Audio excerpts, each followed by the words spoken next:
welcome to First. I'm Shirley Min along with Mark Eichman.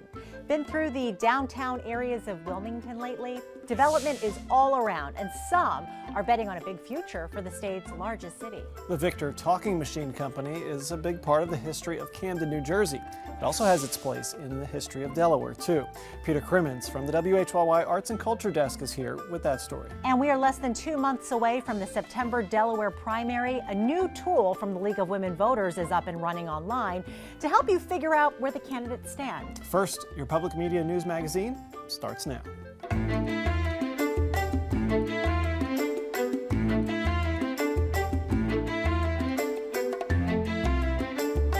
Wilmington has a rich history, but it's also seen its share of hard times. Many indicators point to another cycle of change, and from the looks of construction downtown, those changes are popping up on every corner of Market Street in Wilmington.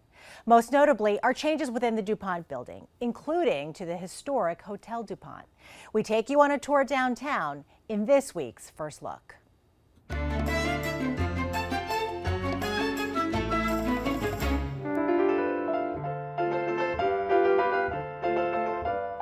The lavish Hotel DuPont put Wilmington on the map when it opened in 1913 and has remained a landmark of luxury ever since.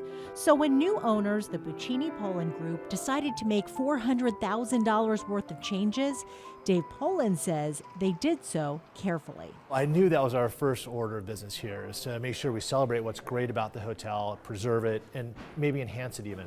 So the things we decided to do, we're doing very slowly. The most obvious changes can be seen here in the lobby. We've created casual seating groups, places to collaborate, hopefully places people will come after work for a drink, or if you're with your colleagues celebrating after a closing dinner. So it's multi-occasion space. The heavy drapery that used to cover these floor-to-ceiling windows is now gone, letting a lot more light in. So now you can also appreciate some of the really great architectural aspects of the lobby, which were hidden before. So we think that's a great example of how we can make this more of an extroverted, community-centric hotel. The Green Room Bar also received a modern makeover, as did the menus at the 4-star Green Room restaurant and at the cafe, which is a more casual place to eat within the hotel. Our goal is to be one of the great hotels in the U.S., and certainly the bones are here. Also within the DuPont building, something big is coming, 12,000 square feet big. Deco's a food hall with 8 kitchens for chefs to open new restaurant concepts. So when customers come in, they'll be able to choose from one of the 8 different kitchens, breakfast, lunch, or dinner, get food from wherever they like, and sit down at all communal tables and get drinks from the bar. Construction crews will knock down these walls over the next few months, making way for the $3.5 million collaboration between Wilmington developers BPG and Baltimore-based Seawall Development. Well, one of the reasons why we called it Deco is to reference the Art Deco style that's very common in downtown Wilmington. And so we're going to kind of reinterpret that with a modern flair to have kind of a modern Art Deco style infused through the food hall, but with the individual character of each of these chefs. DePrinzio says when Deco opens, the corner of 10th and Orange Streets will be transformed. When the weather's nice, we're going to have 3 large doors which we can open so that to create an indoor-outdoor connection, put chairs and seating out on 10th Street. And I think it'll really help create a great presence in the downtown, as well as open the inside of the food hall out to the exterior for the summer. And just up Market, something new is brewing, literally. Stitch House is a 160-seat brew pub where they brew and sell all of their own beers. They also have a full menu with lots of sandwiches. Sandwiches are huge because of lunch down here, but we wanted to be a place that could start to grab some more happy hour and nighttime life down here. And in hopes of grabbing that late-night crowd, Stitch House is committed to staying open until 1 a.m. every single day. We're going to have some slow ones, but I think the bigger picture is to reach that point where it's just a normal thing and people just know they can come here. Chef Dan Sheridan grew up in Wilmington, so he knows how much downtown has changed, particularly in recent years, thanks in large part to BPG. Dave Poland says BPG owns and has revitalized 35 buildings along Market Street, including the Queen Theater, over the past 10 years. It's all come together in a great way, and we think of the hotel as almost the capstone to Market Street, because of course it is at the top of the street, and the food hall is going to be a great welcoming beacon to bring people up Market Street. Now's that big tidal wave, and it's kind of like, it's getting done now or never, I think. So it's our hope that it happens, that the downtown district becomes very residential, very pedestrian, and that people come down here that don't even live around here just to check out all the restaurants, not just us. Like, we want it to become a scene down here and just be part of it. In addition to retail development, BPG is also behind a lot of the new residential construction as well.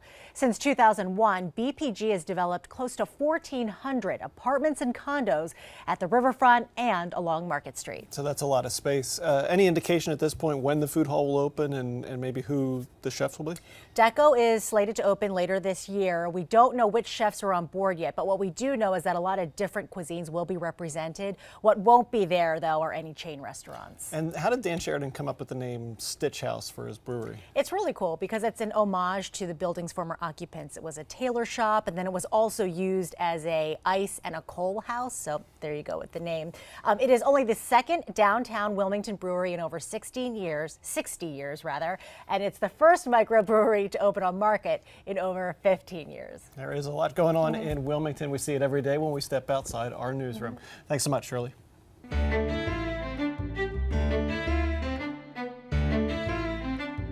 Leave it to Rob Torno to come up with a Delaware twist to the immigration debate. This week, the Lenape Tribe in Kent County announced they're looking into lands that could technically belong to the tribe. Rob, explain that a little bit and then why some of the locals might not like that. Right, yeah. So the tribe has been based in Delaware and throughout New Jersey along the Delaware River for 400 years, over 400 years.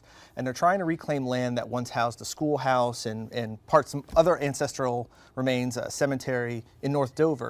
The police have used it as a shooting range. It was reclaimed by the DuPonts in the early 20s. So this is a long process that they're just trying to reclaim land that's been part of their ancestry. And that kind of relates to the immigration debate because they were not Right. the immigrants, sort of everybody else was. Right, yeah, we are in this environment now where it seems okay to scapegoat immigrants and lump them all with gang members, yet we are all immigrants, right? And the Native Americans were here before us, and the fact that they've been able to remain consistent for 400 years despite everything that's been thrown at them is pretty remarkable.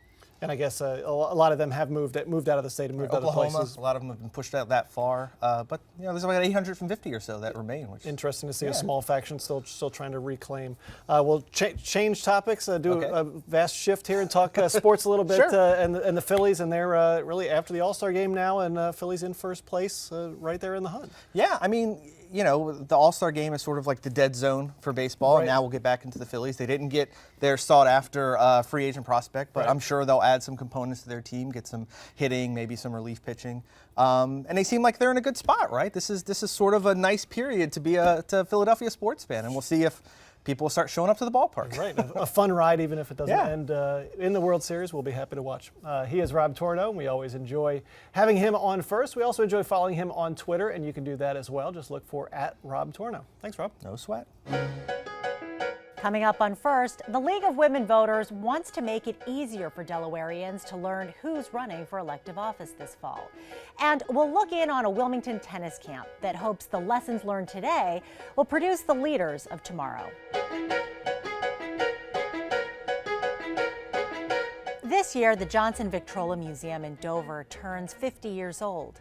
The museum was created in 1968 by the state of Delaware and the descendants of Eldridge Johnson, who developed the world's most famous record player, the Victrola. Peter Crimmins of the WHYY-FM Arts and Culture Desk is here with the story. Good to see you, Peter. Good to see you, Shirley. Good to be here. The museum is not just a half-century old. It recently became recognized by a national organization that oversees museum practices. That means it's now accredited. And while the museum remembers the legacy of Eldridge Johnson, we also look at the rebirth of a part of his story in New Jersey.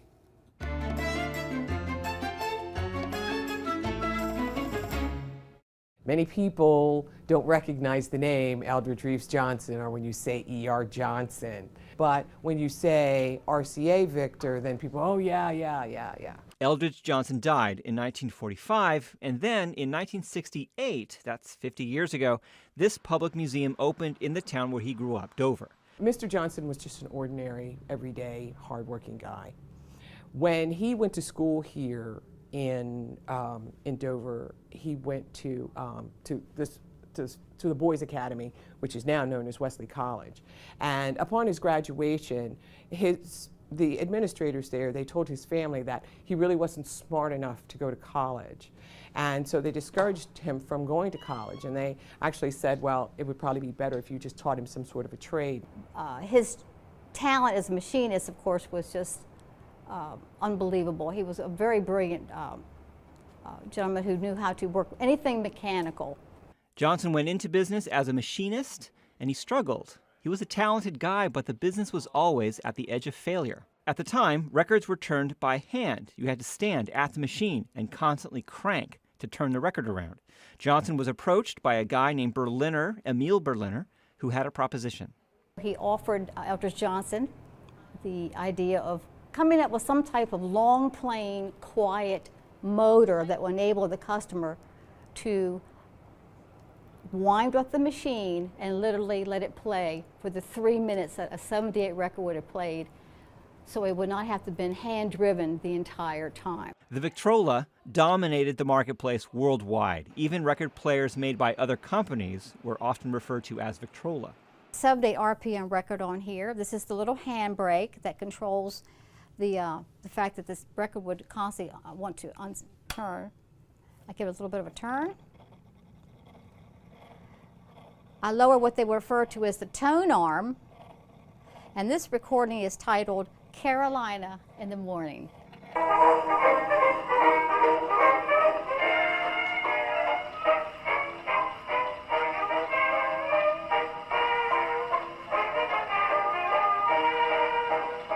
One of Johnson's innovations in business was the aggressive use of advertising.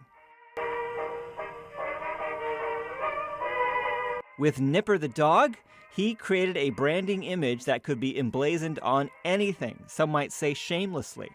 Advertising was looked down on at times. It wasn't considered sophisticated. They figured if you couldn't buy a product through word of mouth, there was something wrong with your product. The motto of the company, in years, they decided, let's have a motto. And they came up with, look for the dog. Everything from salt and pepper shakers, to figurines, to puzzles, to pocket watches, everything under the sun that they made. They put out over 8 million of these in the 29 years they were in business. Just of all the different machines together, that was quite an output. But then he had about 10,000 people that worked for him. This was done actually in Camden, New Jersey, which is where the factory actually was located. Here in Camden, New Jersey, the Victor RCA company had a massive operation, a huge campus of buildings where they did all their operations. Most of those buildings are gone now. Some of them are still around. They're behind me there. They're being repurposed for other things. This is one of the buildings. You can still see the Victor Talking Machine Company name right there on the facade. It's where Eldridge Johnson personally had his office, and it's where his legacy is going to continue. Because just like that museum in Dover that has a new status because of its national accreditation, a guy has bought the Victrola name and he's going to bring it back. His name is Graham Alexander, and he's going to use the Victrola name to put out records again. He's going to do it in this building. He's going to do it in Eldridge Johnson's office. And it's where history is going to start all over again. He is just an ordinary, everyday, hardworking guy, just like you and me. And you work hard every day. You look after your family. You love and care for your family and your neighbors. You look after them, and you serve community, and you try and give back, or you have a passion in your life. He is no different. He did the same thing. But he's a testament to all of us who are ordinary, hardworking people that, just because somebody doesn't believe that your ideas are great or that you're going to accomplish something great in your life does not mean that you're not destined to do great things. There is a lot of stuff in that Johnson Victrola Museum, and you can never have too much Nipper the dog. But it's actually just a fraction of the collection of records and record players. Most of it is not on public view. The state of Delaware keeps it in storage. And it sounds like a whole new generation of Victrola things are on the way. Is that right? Oh yeah, vinyl records are coming back in fashion, Shirley. And this guy in Camden, Graham Alexander, he's been slowly building back the brand with retro-style turntables and new music recorded under the Victrola name. And it's so cool that he's bringing it back to Camden where everything began. So it's a real full circle moment. Yeah, he told me once that he, as a kid, used to walk around the Camden waterfront with his mother. And she would point out these huge old buildings that were once the great RCA Victor campus and tell him that was once the global mecca of recorded music, and he never forgot that. All right, Peter Crimmins, thank you so much. He is the at the Arts and Culture Desk at 90.9 WHYY FM. Great to have you. Good to be here.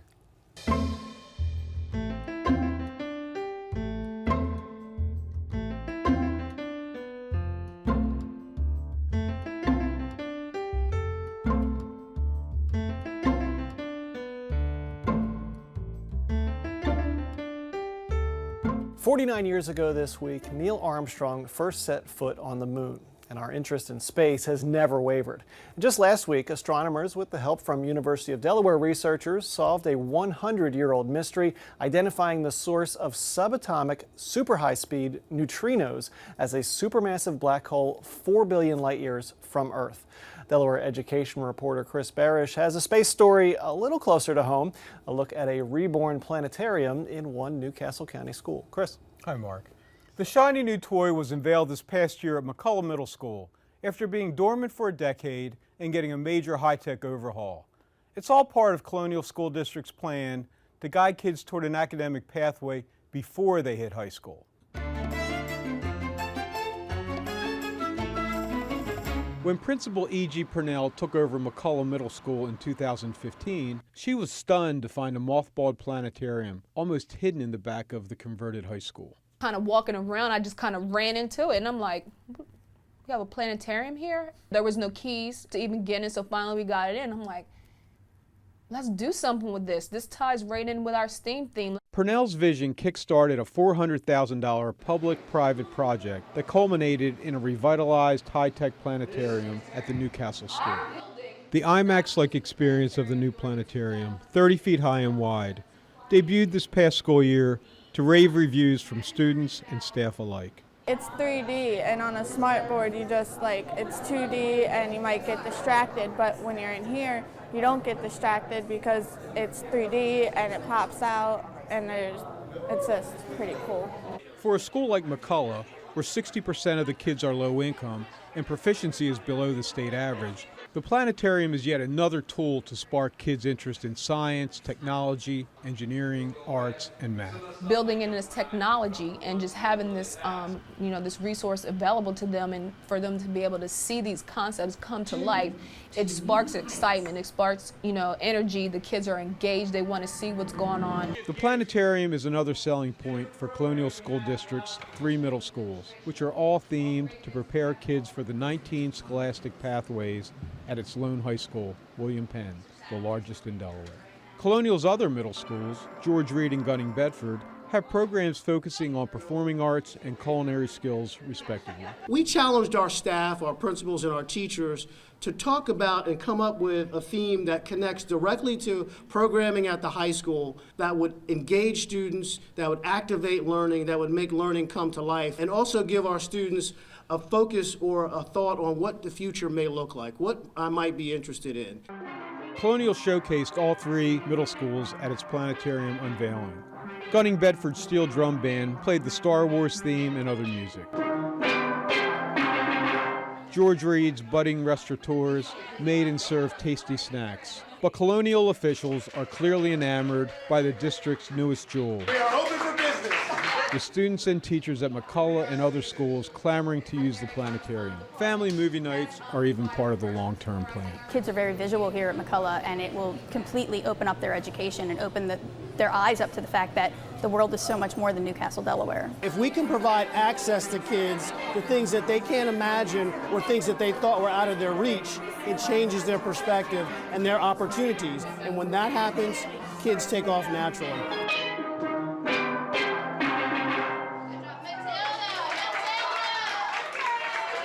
For now, only students at McCullough will get to use the planetarium.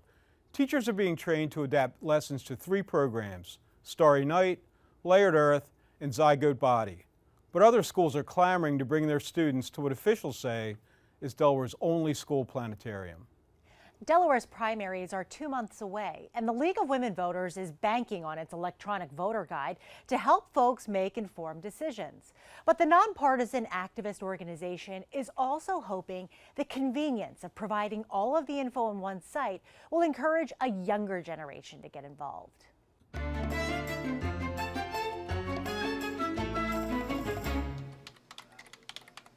The League of Women Voters says Vote411.org is a confidence booster for voters because they're not only informed, but they also know exactly what to expect. Voters get a lot of conflicting information, especially now that social media is giving us a skewed view of the world. And in our mailboxes, we get smear campaign, and you can't really tell what's true. So a lot of people trust the League of Women Voters for fair and truthful information, and that's what we try to provide.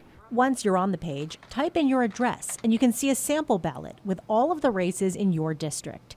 You can also pull up 2 candidates side by side to learn where they stand on specific issues. It's kind of like shopping for a car where you see the features list side by side. You can do that with the candidates on Vote411.org.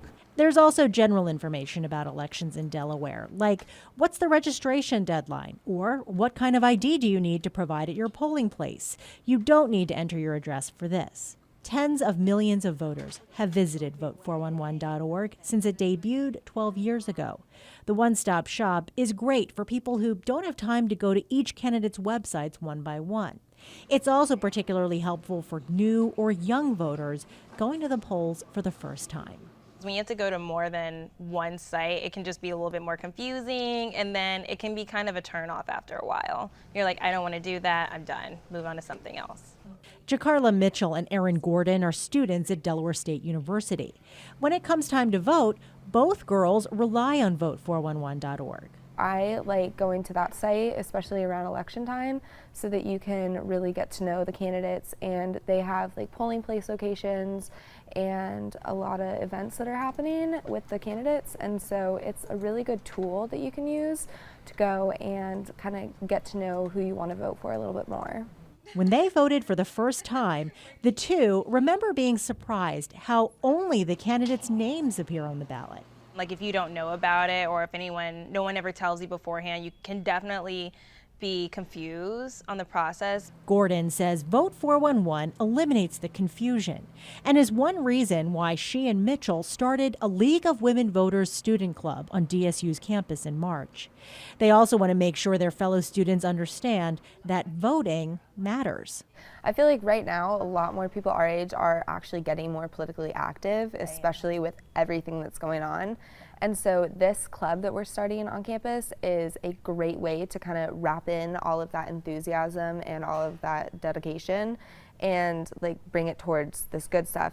Some of my friends are like, I don't know how to get involved, or I don't even know where to start. So this is maybe like start small, Delaware, here's a way for you to get involved, here's a way for you to get involved with your school and get educated about politics. And I think that can go a long way, to be quite honest.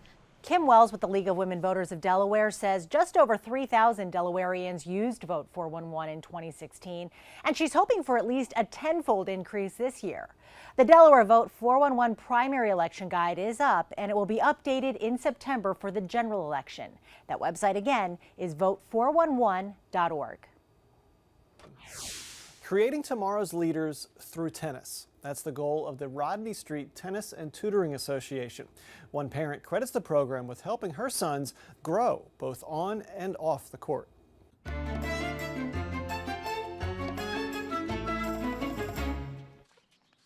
The first day of summer camp at the Rodney Street Tennis and Tutor Association is a sweltering one, 92 degrees to be exact. But that's not stopping progress. We love summer around here, and we are lucky to be the guests of the Tower Hill School.